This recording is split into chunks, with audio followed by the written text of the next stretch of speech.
Bismillahirrahmanirrahim. Assalamualaikum warahmatullahi wabarakatuh.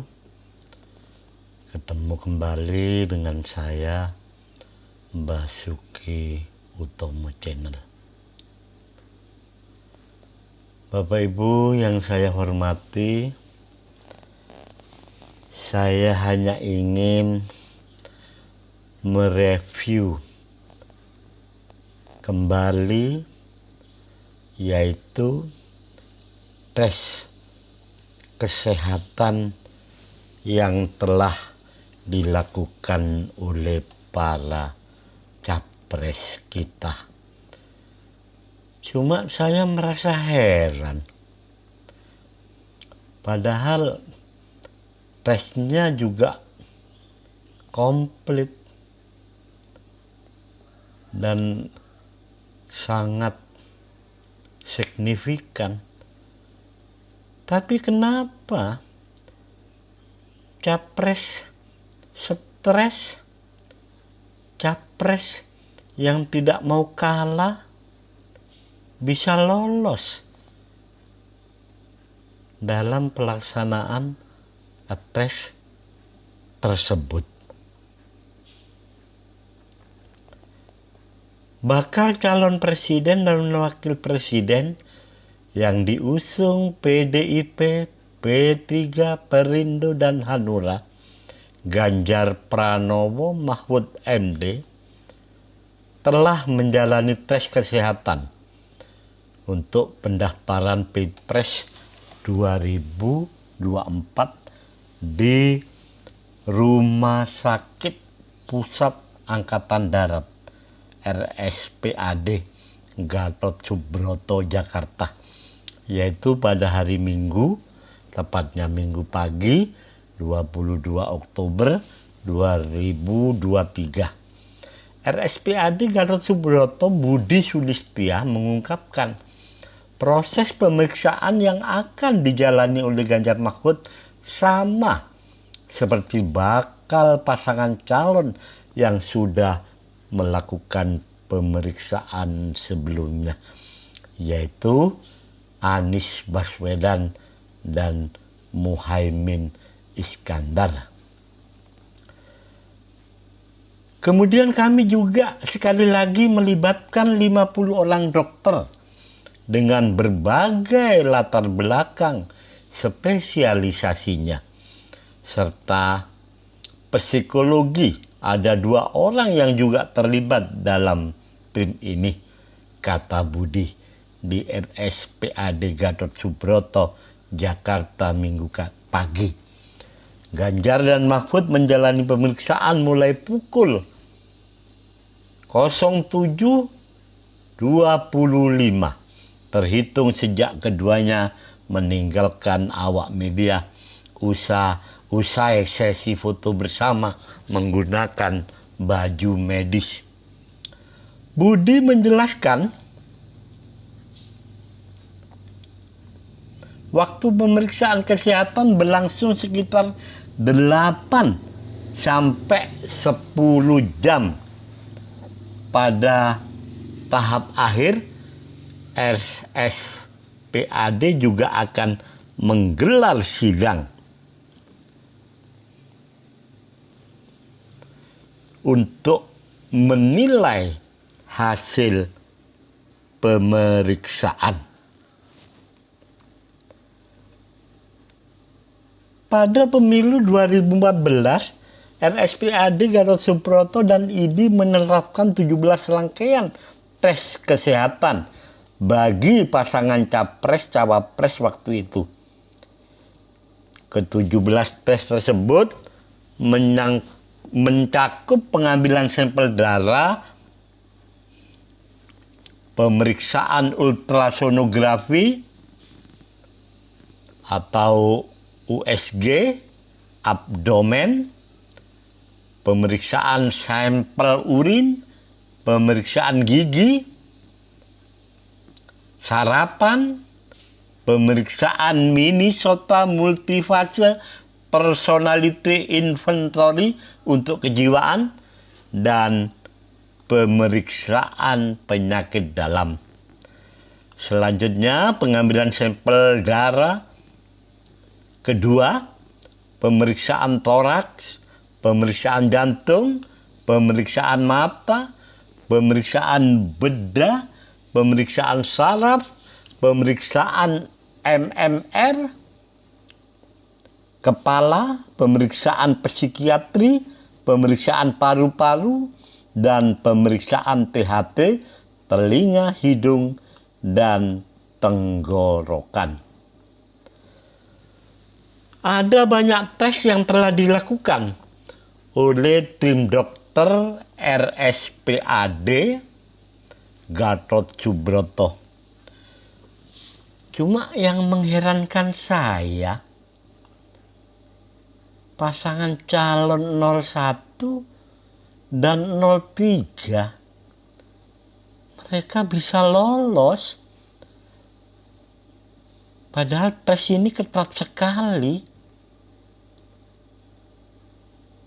Mengapa mereka bisa lolos? Padahal dengan kasat mata saja kita bisa melihat bahwa mereka itu mempunyai gangguan jiwa, gangguan mental, atau mungkin pada awalnya mereka pada waktu diadakan tes oleh tim dokter di RSPAD, mental mereka bagus. Tapi setelah kalah, mental mereka mengalami drop karena kekalahan yang fatal tersebut. Ya, gimana lagi ya?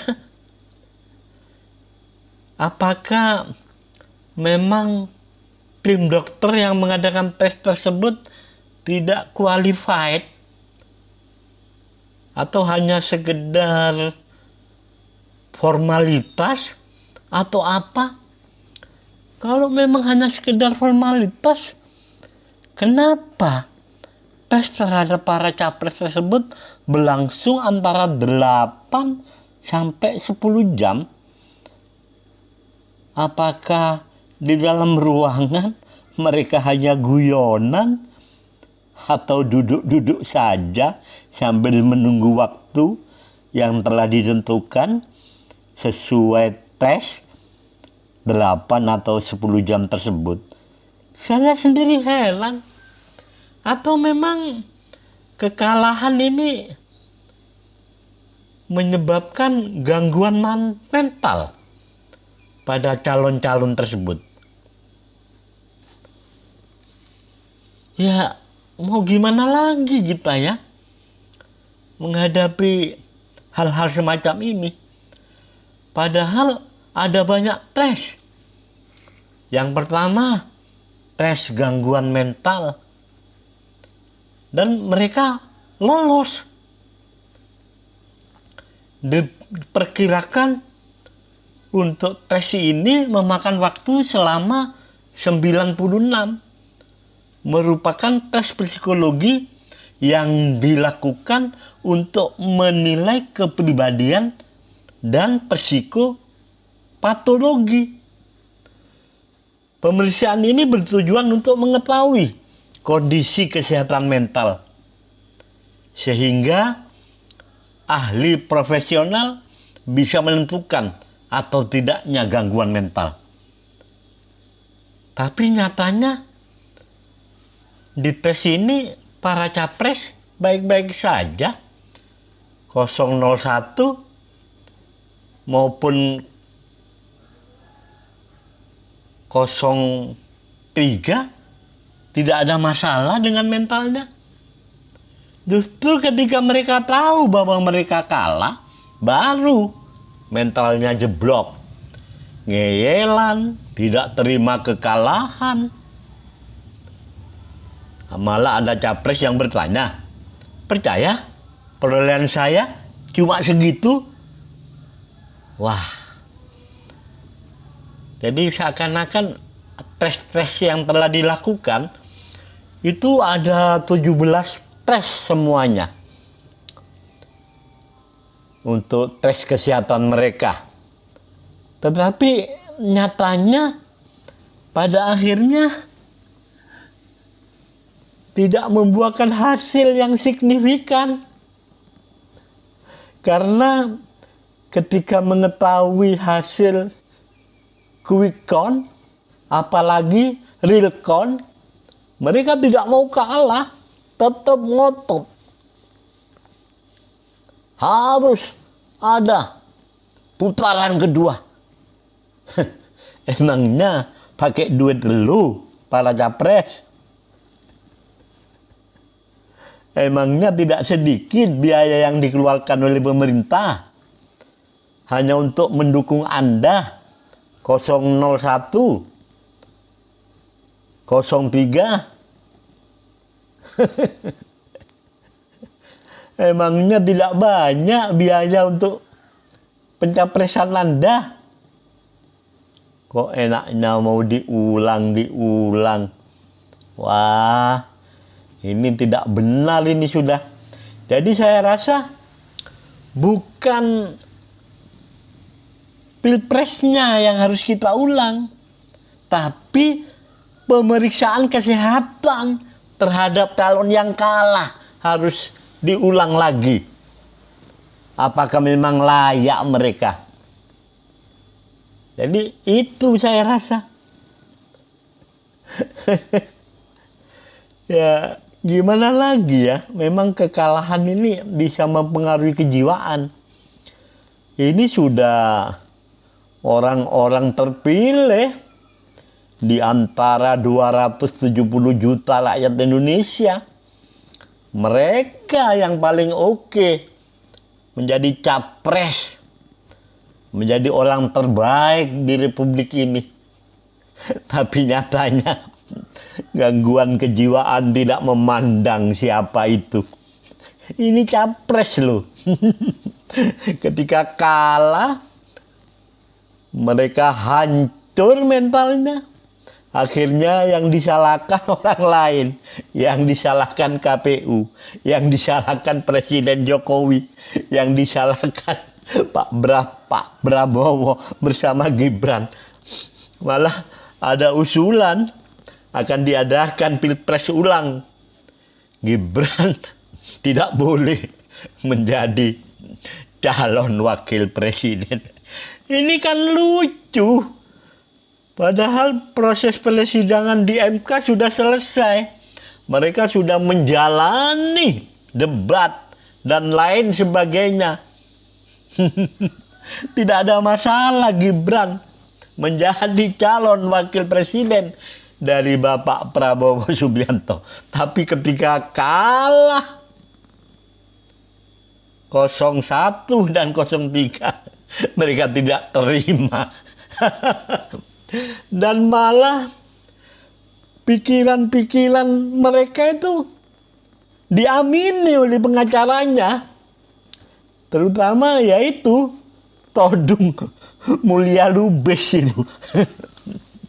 Pengacara yang kawakan ya, penuh dengan karismatik, dan memang pengacara yang kompeten dan pengacara yang luar biasa di Republik ini.